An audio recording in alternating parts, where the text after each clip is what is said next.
आज हम आपको दिखा रहे हैं अपनी खास पेशकश। कल जो बजट पेश होने वाला है उसको लेकर कल पहली बार होगा जब रेल बजट और आम बजट एक साथ पेश किया जाएगा। आपको लेकर जाएंगे अपना खास सेटअप में, लेकिन उससे पहले ध्यान से देखें रिपोर्ट। जब आपको मालूम होता है कि राज्य ऐसे हैं जहां पर चुनाव होने वाले हैं, आपको मालूम है चुनाव आयोग की नजर है, उससे बढ़कर जो विरोधी पार्टियां हैं उनकी नजर है, तो ऐसे में ऐसा बजट कैसे बनना कि इन राज्यों में जो विपक्षी पार्टियां हैं वो नाराज ना हो, चुनाव आयोग की त्योरियां न चढ़े। वो बैलेंस की एक बात होती है। उसमें कई बार माननीय वित्त मंत्री जी ने दिखाया है कि वो संतुलन कर सकते हैं, बैलेंस कर सकते हैं, और विशेष रूप से क्योंकि वो खुद इतने प्रसिद्ध एक अधिवक्ता हैं और कानून को इतनी अच्छी तरह से समझते हैं, मुझे पूरा भरोसा है कि जो भी चुनावी आयोग ने उनपे पूरी तरीके से जो कानूनी उनपे रिस्ट्रिक्शंस वगैरह जो लागू की गई हैं, उनको वो बड़ी अच्छी तरीके से नेविगेट करके एक बहुत शानदार बजट जरूर पेश करेंगे। केंद्रीय मंत्री जयंत सिन्हा ने आज तक के मंच से ये साफ संकेत दे दिए हैं कि 1 फरवरी को वित्त मंत्री अरुण जेटली अपनी चतुराई के वो तरीके ट्राई करेंगे जिससे बजट को चुनाव के सीजन में कैश भी करवाया जा सके और जो चुनाव आयोग की पकड़ में भी ना आ पाए। सवाल ये है कि इस बार बजट में ऐसा क्या होने वाला है, क्योंकि अभी तक जो जानकारी मिली है उसके मुताबिक इनकम टैक्स लिमिट को 2.5 लाख से बढ़ाकर 3 लाख रुपए किया जा सकता है। होम लोन के ब्याज भुगतान पर टैक्स छूट 2 लाख से बढ़ाकर 2.5 लाख हो सकती है। इनकम टैक्स की दरों को भी कम करने की अटकलें लगाई जा रही हैं। घरेलू और छोटे कारोबारियों को राहत देने के लिए नई स्कीम आ सकती है। सर्विस टैक्स को आने वाले जीएसटी के आधार पर किया जा सकता है।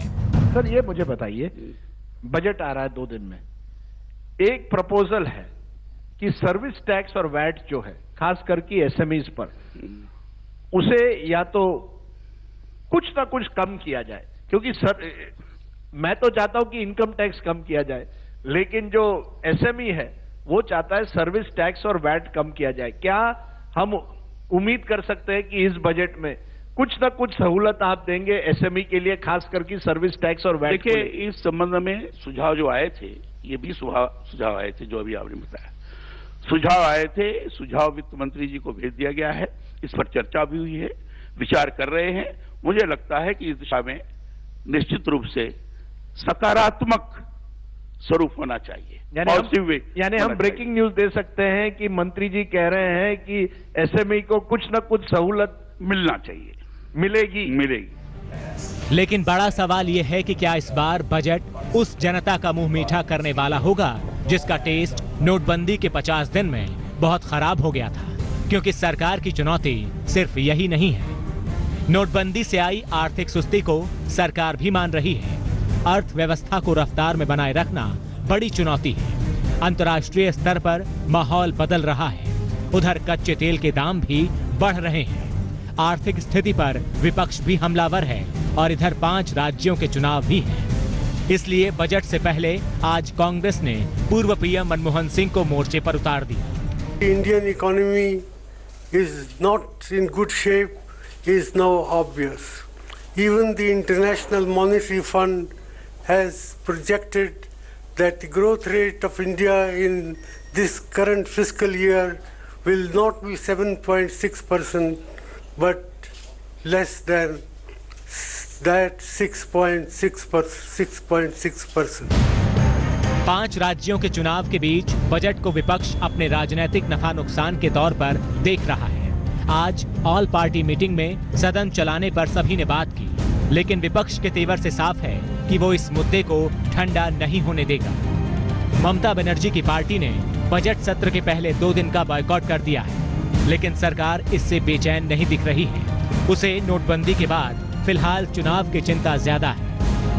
डीमोनेटाइजेशन के बाद जो लॉन्ग टर्म पॉजिटिव्स आएंगे, वही लॉन्ग टर्म पॉजिटिव्स अब सामने आ रहे हैं और इससे देश को बहुत अच्छा लाभ मिलने वाला है। ये चुनाव की ही चिंता है जिसको लेकर बजट के डेट पर सरकार डटी रही। इसके बावजूद कि विपक्ष ने चुनाव आयोग तक अपनी चीख पुकार पहुंचाई।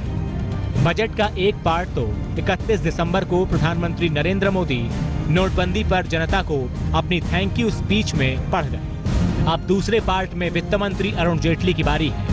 मोदी जी ने ये कहा था कि मैं I don't want a budget of the finance minister, I want a budget of team of the ministers. ये बजट देश में रोजगार बढ़ाने के लिए, देश में एक अर्थनैतिक तीव्रता लाने के लिए, इकोनॉमिक स्टिमुलस लाने के लिए एक मनपसंद बजट होगा, ये मेरा अपेक्षा है। जब सरकार बनी थी तभी एक रोड मैप इस सरकार ने रेलवे का तय किया था।